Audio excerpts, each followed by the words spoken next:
Pangeran Jayakusuma.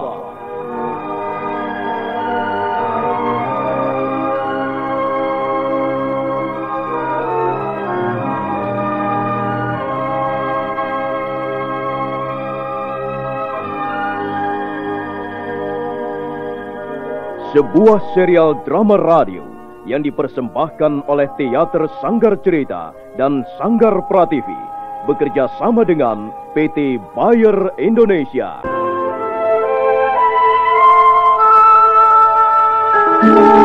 Kisah yang mengungkap sebagian sejarah tanah Jawa ratusan tahun yang silam. Kisah yang ditulis oleh Herman Pratikto kini muncul kembali dalam bentuk drama radio.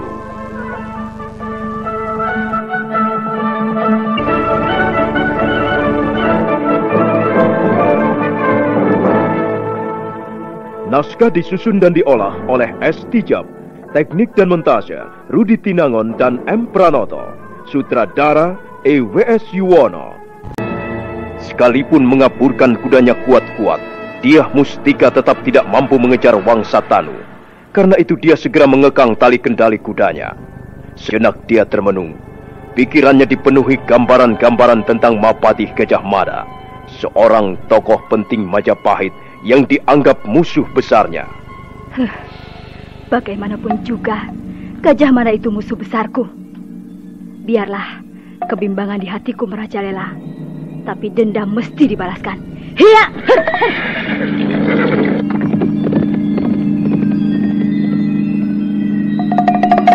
Hari telah menjelang pagi ketika Dyah Mustika Perwita memasuki perbatasan kota Majapahit. Suasana nampak semakin ramai. Orang-orang mulai keluar rumah untuk mencangkul di sawah atau berdagang di pasar-pasar. Dyah Mustika Perwita merasa haus. Dia bermaksud mencari sebuah kedai minuman. Mendadak dari arah depan muncul 3 orang berkuda.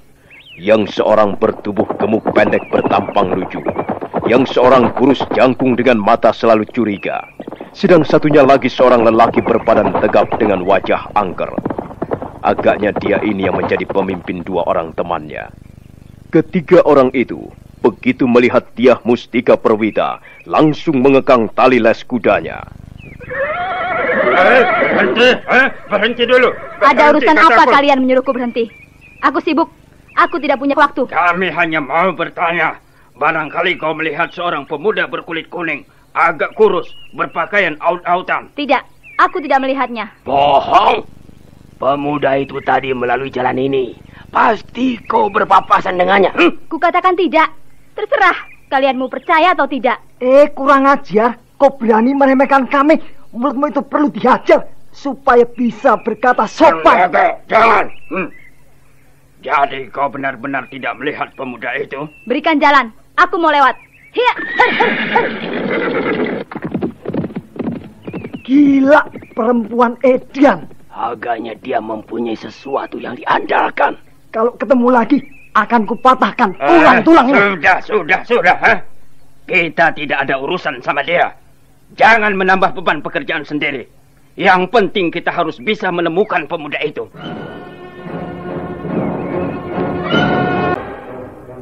Dyah Mustika Perwita terus memacu kudanya ke arah kota. Setelah melewati beberapa tikungan tajam, gadis itu tiba-tiba berhenti. Dia menoleh ke arah kanan jalan dan melihat seorang pemuda duduk di sebuah batu bundar. Pemuda itu kelihatan sedang bersusah hati. Agaknya 3 orang itu tadi mencari pemuda ini. Ada urusan apa ya? Ya, mana aku tahu. Baiknya kutanya dia. Siapa tahu dia sedang mendapat kesusahan dan siapa tahu aku bisa menolongnya. Maaf, apakah kau sedang dalam kesulitan? Barangkali aku bisa membantu. Tidak perlu. Tadi aku berpapasan dengan 3 orang berkuda. Apakah kau mempunyai urusan dengan mereka? Tidak. Oh, kalau begitu maaf, aku telah mengganggumu. Tunggu. Aku sedang membaca. Aku senang membaca buku kisah-kisah zaman dulu. Oh, aku pun menyukai buku. Kata orang, dengan membaca buku, kita bisa bertamasya ke negeri-negeri yang jauh. Aku menyukai buku-buku, terutama buku syair. Iya, aku pun menyukai kakawin-kawin. Ada cuplikan bagus dari kakawin Harjuna Wiwaha. Kau mau dengar? Musim semi selayaknya membawa ketegaran, tapi hatiku seperti bunga rontok bertebaran. Pujangku membawa kabar akan keberangkatan.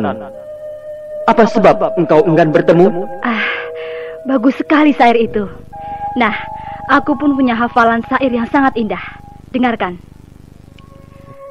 Kami telah bertemu semuanya, pemetik kembang dan pohon cemara, burung gereja dan burung malam, semuanya berdendang, bersenandung lagu yang tegar. Mengapa Tuan duduk termenung, memandang awan menatap gunung? Tunggu kami, ada kambing nakal mau merenggut bungaku. Hei, mengapa kau tertawa, sedangkan wajahmu nampak berduka? Mudah bagi orang yang tertawa selagi senang hatinya. Tapi tertawa selagi berduka, itulah suatu keindahan. Kata-katamu terlalu tinggi. Apa kau tidak senang lagu duka? Aku senang lagu perang. Untuk apa ratap tangis? Benar sekali. Belum pernah ku dengar ratap tangis menyelesaikan suatu perkara. Sebaliknya dengan pedang, kita bisa menjungkir balikan isi bumi. Ya, benar. Benar sekali. Apa artinya buku? Apa artinya kata-kata? Semua itu bualan tidak berharga, dagelan yang tidak lucu. Apakah perkataanku telah menusuk hatimu?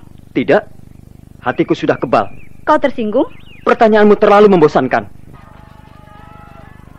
Hei, tunggu! Tunggu!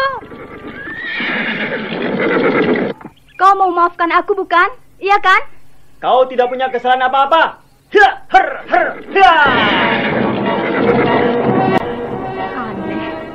Benar-benar aneh pemuda itu.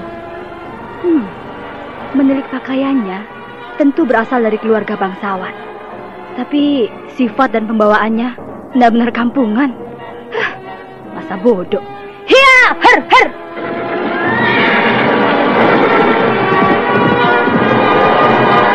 Apakah masih ada kamar kosong? Oh, masih beberapa kamar lagi. Kalau saja Tuan Putri datang kemarin lusa, wah, tidak bakal kebagian tempat. Banyak tamu menginap di sini. Iya, hampir seluruh ruangan diborong rombongan tamu dari Jawa Tengah. Mereka prajurit-prajurit dari Singgelo. Kabarnya mereka datang ke Majapahit ini untuk menjemput mempelai wanita. Lihat saja, halaman masih penuh kotoran kuda. Siapa yang akan mengadakan pesta perkawinan? Seorang ternama barangkali? Wah, Tuan Putri belum tahu rupanya. Berita itu sudah tersebar kemana-mana. Memang, calon pengantin wanita bukanlah Putri Baginda Hayam Wuruk, tapi adiknya. Oh. Dengan begitu, calon pengantin laki-laki hanya berkedudukan sebagai adik ipar Sri Baginda. Apa anehnya? Yang penting, hajat perkawinan itu akan diselenggarakan secara besar-besaran. Karena yang punya hajat Sri Baginda sendiri. Bukan begitu. Persoalan perkawinan memang biasa. Tapi kali ini persoalannya menjadi pelik, rumit. Apakah karena yang akan kawin adalah kerabat kerajaan, maka menjadi rumit? Soalnya masih ada ganjalan. Oh.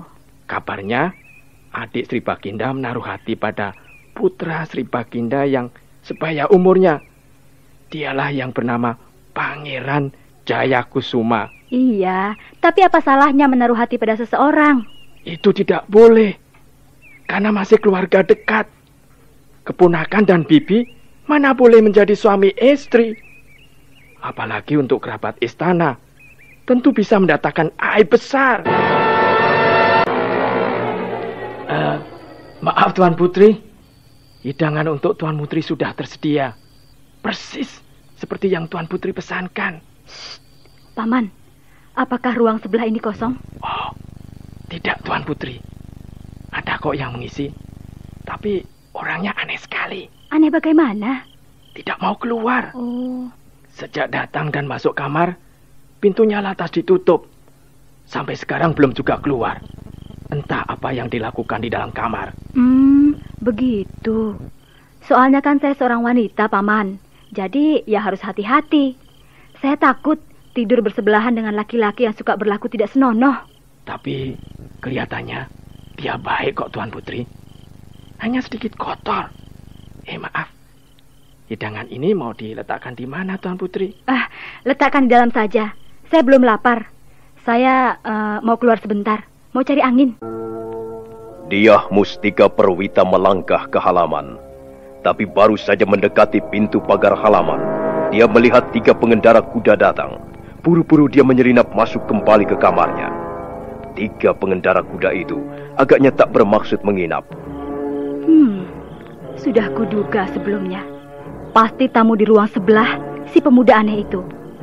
Tapi apa maksudnya 3 orang berkuda itu mengikutinya? Nah, itu ada lubang kecil di dinding. Akan kuintip dia. Memang sebenarnya ini kurang sopan. Tapi aku ingin tahu apa yang dilakukan pemuda itu di kamarnya. Jangan-jangan dia pun seorang penjahat. Dan 3 orang berkuda itu adalah kawan-kawannya. Kamarnya agak gelap. Aku tidak bisa melihat dengan jelas. Oh, itu dia. Dia duduk di atas balai. Seperti ada sesuatu yang memberatkan pikirannya. Oh, sekarang dia berbaring. Rupanya dia bermaksud mau tidur. Itu rupanya yang diincar 3 orang penunggang kuda. Pemuda itu agaknya membawa benda yang cukup menggiurkan para perampok. Ikat pinggangnya diteretes berlian. Semakin aneh saja pemuda ini. Siapa dia sebenarnya? Kalau begitu, kemungkinan besar bakal terjadi keributan di penginapan ini. Baiklah, aku memang tidak senang turut campur urusan orang. Tapi aku pun tidak senang para penyamun mengganggu tidurku. Malam terasa dingin ketika Dyah Mustika Perwita menguak pintu kamarnya dan melompat ke halaman belakang yang agak gelap. Untuk sesaat dia menunggu dari atas cabang pohon. Tak lama kemudian muncul 3 bayangan mendekati kamar pemuda aneh itu. Apakah benar-benar dia menginap di sini? Itu sudah pasti, Kakang Sempada. Aku mendapat keterangan dari pelayan penginapan ini. Aku masih agak ragu. Apakah benar orang itu yang dimaksud? Iya, kelihatannya orang itu dungu. Masakan seorang pangeran tingkah lakunya begitu. Kau selalu hanya melihat kulitnya saja. Coba saja perhatikan pelana kudanya. Tapi sekalipun kita keliru, bukankah masih ada gantinya? Coba ikuti arah telunjukku ini. Di ujung sana, di kamar yang paling luas ukurannya, ada seorang pendeta menginap. Ya. Aku sudah mengikutinya semenjak siang tadi. Kelihatannya dia mau ke kota raja. Bagus. Kalau begitu, mari kita sergap dia. Mumpung orang-orang sudah tidur, hanya kita bertiga yang terjaga. Tapi apa salahnya? Bukankah kita tidak ada urusan sama pendeta itu? Kau benar-benar tolol. Kau tahu, dia bernama Empu Naga. Empu Naga? Orang kepercayaan Gajah Mada? Iya. Dia datang ke kota raja untuk menentang kebijaksanaan raja yang akan berbesanan dengan negeri Singgelo. Tunggu. Kalau dia menentang kebijaksanaan raja, itu berarti dia membantu Pangeran Jayakusuma. Sedangkan kita datang kemari justru hendak menyongsong pangeran muda itu. Bagaimana ini? Aku jadi bingung. Sudahlah, itu urusan atasan kita. Sedang tugas kita hanyalah menjalankan perintah. Kita orang suruhan, jangan terlalu jauh berpikir. Mari kita sergap pendeta itu.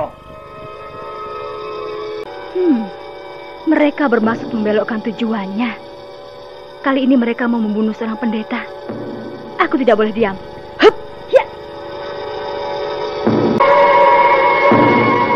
Awas, Kakang!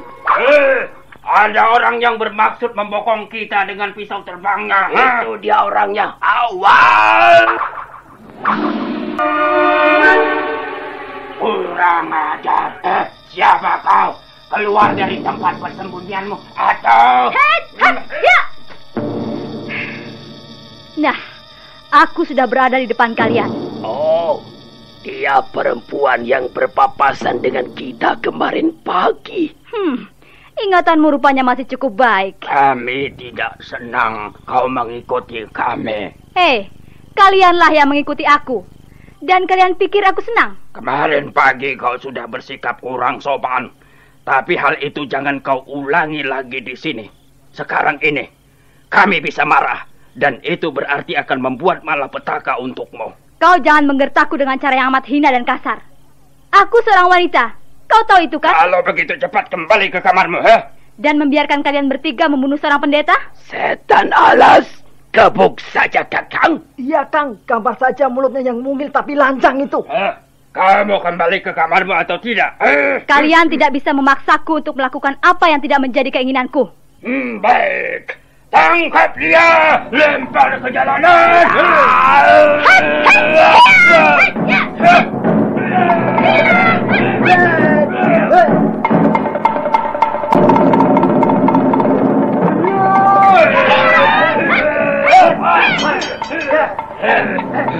Jangan salahkan kami kalau kami terpaksa membunuhmu. Bagus. Kau punya kepandaian juga rupanya. Kalian jangan jadi penonton saja. Ayo, cabut pedang kalian. Kita bereskan perempuan tengik ini.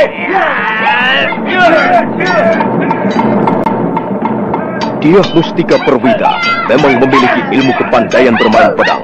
Gerakannya gesit, pedang di tangannya membabat kiri kanan mematahkan setiap serangan lawan. Tapi bagaimanapun juga, ia harus menghadapi 3 orang sekaligus. Hal ini terasa merepotkan.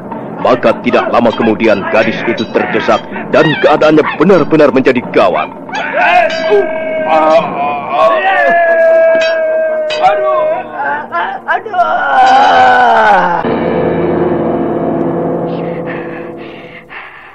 Mereka tiba-tiba kabur. Pedangnya berjatuhan seperti kena lemparan senjata-senjata rahasia. Ada orang melompat dari dahan pohon yang tinggi.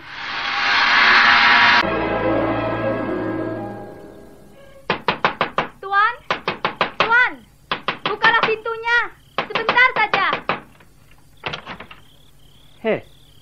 Kau rupanya. Ada apa ribut-ribut? Tidakkah kau mendengarnya? Ada keributan di halaman belakang penginapan. Tidak, aku tidak mendengar apa-apa. Mungkin kau tidur pulas sekali. Tadi ada 3 orang bermaksud membunuh pendeta yang menginap di kamar paling ujung sana. Lalu? Lalu aku berusaha menggagalkan rencana pembunuhan itu. Oh, dan kau berkelahi melawan 3 orang itu tentunya? Iya, tapi ternyata mereka orang-orang kuat. Aku kewalahan. Tapi mendadak pedang mereka berjatuhan seperti kena lemparan senjata rahasia. Ceritamu kurang menarik. Aku ngantuk. Tunggu dulu, aku belum selesai cerita. Tiba-tiba aku melihat sebuah bayangan berkelebat. Dia melompat dari sebuah dahan pohon yang tinggi lalu masuk ke kamarmu. Hah? Masuk ke kamarku? Iya, aku melihat jelas sekali. Dia masuk melalui jendela samping. Ngaco. Dia Mustika Perwita kesal sekali. Dia merasa disepelekan. Malamnya dia tidur kurang begitu nyenyak. Sinar matahari menembus celah-celah dinding ketika gadis itu membuka matanya. Lalu seperti tersentak, dia melompat ke arah jendela.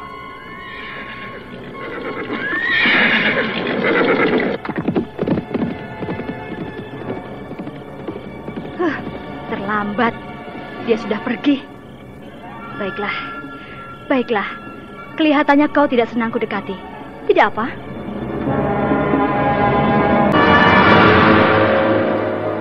Setelah membayar ongkos penginapan, dia Mustika Perwita segera berangkat. Arah tujuannya tetap ke kota raja. Pagi terasa segar dan angin bertiup sejuk mengibarkan rambutnya yang hitam mengombak. Belum jauh meninggalkan penginapan, dia terpaksa menghentikan kudanya karena di depannya pemuda itu sudah menunggu. Hei, mengapa kau berhenti di sini? Aku mau minta maaf. Barangkali sikapku semalam kurang menyenangkan hatimu. Tidak. Aku kan tidak bermaksud buruk. Terima kasih. Sebenarnya, kamu kemana? Ke kota raja. Kalau begitu kita satu tujuan. Kita bisa bersama-sama. Kita bisa menjadi teman seperjalanan. Boleh saja. Yuk, kita berangkat. Mumpung hari belum terlalu panas. Hiya!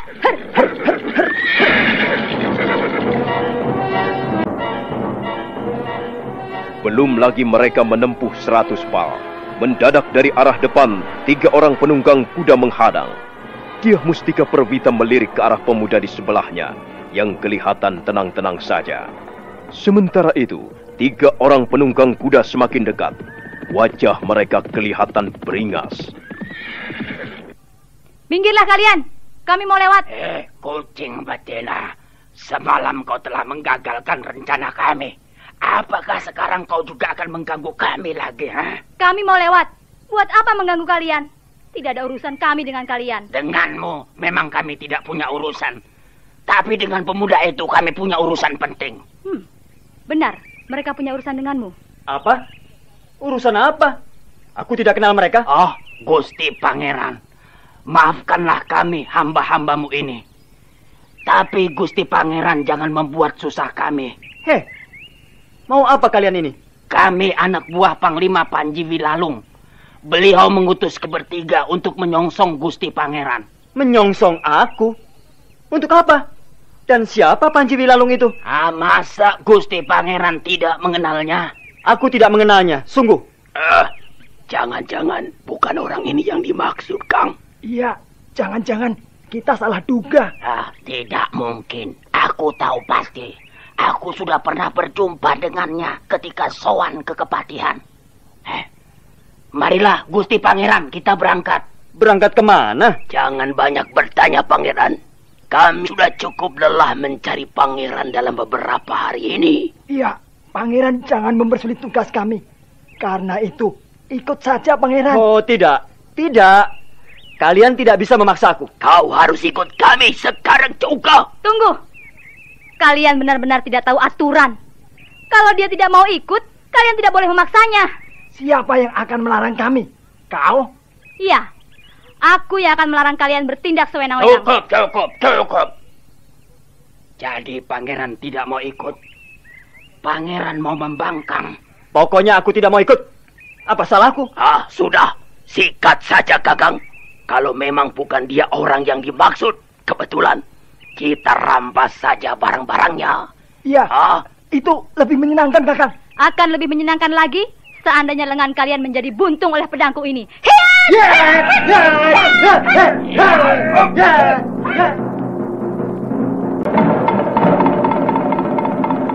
Dyah Mustika Perwita tidak bisa lagi mengendalikan luapan amarahnya. Serentak dia maju menggempur, yang langsung mendapat sambutan hangat dari lawan-lawannya. Pertarungan pedang pun berlangsung cukup seru. Ya, terus saja sikat mereka. Jangan beri ampun. Apa kau sama sekali tidak memiliki ilmu kepandaian? Ayo, bantu aku. Kenapa kau diam saja? Di mana harga dirimu? Berdiri. Kau benar-benar hebat. Terus saja sabet mereka. Bunuh satu persatu. Jangan banyak ngomong. Cepat turun kemari dan bantu aku. Dyah Mustika Perwita kesal juga. Dia seorang wanita dengan perasaan lembutnya. Dia benar-benar tersinggung melihat pemuda aneh itu bukan membantunya, malah menonton dari atas punggung kudanya.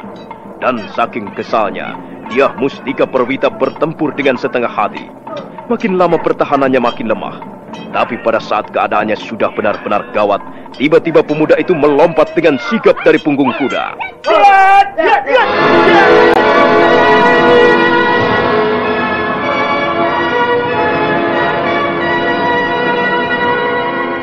Luar biasa, Dyah Mustika Perwita sampai ternganga. Dalam sekali gebrak, pemuda itu telah berhasil merampas 3 buah pedang lawan. Pedang seperti ini tidak cocok untuk berlaga. Hanya bisa berguna untuk mengiris bumbu dapur. Ayo, sekarang kalian mau minggat atau tidak? Kami akan pergi kalau bersamamu. Nyahlah begundal-begundal busuk. Tiada. Lihat, teman kalian itu belum mati. hanya setengah mati. Tapi kalau aku menginginkannya, mudah sekali membuat nyawanya terbang saat ini juga. Nah, kuperingatkan jangan mengganggu kami lagi. Hup, ya, ya. Hei, tunggu! Tunggu!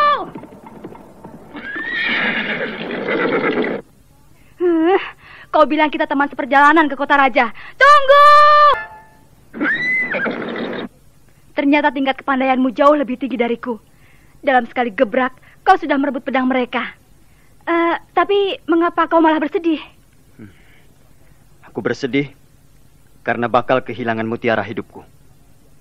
Inilah akibat ulah segelintir manusia yang hanya mementingkan negara, negara, dan negara saja. Lalu, kita ini apa masih dianggap manusia? Kau bicara tentang apa? Kau tak akan mengerti. Aku bicara tentang diriku sendiri. Ada apa? Ada apa dengan diriku? Mengapa kau memandangku seperti menatap genderuwo kesiangan? Sebentar. Aku seperti pernah melihat wajah seperti ini. Memang hanya selintasan, tapi cukup berkesan. Iya, 7 tahun yang silam, aku pernah melihat wajah seperti ini. Bukankah kau gadis dari negeri Pajajaran? Dari mana kau tahu? Semua orang Majapahit akan merasa berdosa setiap ingat peristiwa itu. Waktu itu, aku pun datang ke lapangan Bubat. Dan aku sempat melihat wajah itu, yang persis dengan wajahmu. Dia adalah putri Raja Pajajaran. Dia Purana Pitaloka. Apakah kau masih sanak familinya? Aku adiknya. Namaku Dyah Mustika Perwita. Lalu selama ini, kau tinggal di mana? Aku tinggal bersama ayahanda angkatku, Pandan Tunggal Dewa. Oh, Paman Tunggal Dewa. Kau kenal padanya? Tentu saja. Mengapa tidak? Akulah Jaya Kusuma. Nah, saudara pendengar, bagaimanakah kisah selanjutnya? Silakan menunggu kelanjutan kisah Pangeran Jaya Kusuma ini pada episode berikutnya yang dipersembahkan oleh Revagan, tablet anti flu buatan Bayer, manjur dan cepat kerjanya. Sampai jumpa.